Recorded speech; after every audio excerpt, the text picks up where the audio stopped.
Dah lama tak buat unboxing Blockis. Kali ni ada Blockis Kamen Rider Starlight version 3.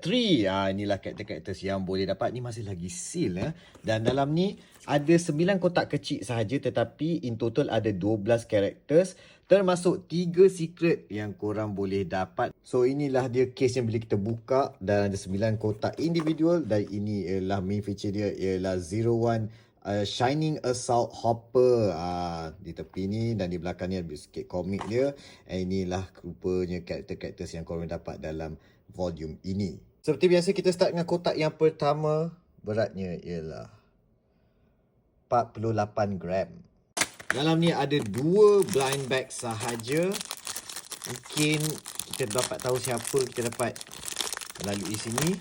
Okay, so ada stand, ada satu silika gel which beratnya ialah 1.6 gram.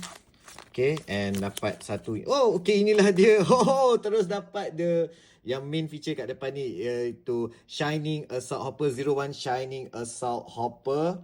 And ini bermaksud tak boleh dapat apa tu, Hell Rising Hopper lah kot. So instruction dia adalah untuk semua karakter terus.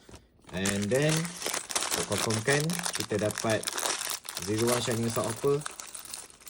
Betul lah tu kat sini. Okay, pasang dulu. Alright, siap dah pasang Kamen Rider 01 Shining Assault Hopper. Okay, kita spin dulu. Ui, cantik lah dia di. Cantik. Walaupun Starlight version, tapi full of detail. Kita tengok sikit close up kat badan ni. Kita start dengan muka tu kan. Lepas tu banyak betul tajam dia ni. Tengok dia punya belt tu kan. Semua warna ada lah. Tengok dia punya body tu kan. Tengok kat tengah tu, nampak tu. Semua warna ada. And look at dia punya authorized buster ni kan. Yang dia jadi X punya form. Unfortunately, di bahagian belakang tak ada warna, tapi di bahagian depan ni full of colours, even sampai handle dia. So memang tak malas lah. Okay lah ni, for Starlight version yang tak berapa mahal pun, this is still a nice punya implementation how dia buat ni kan.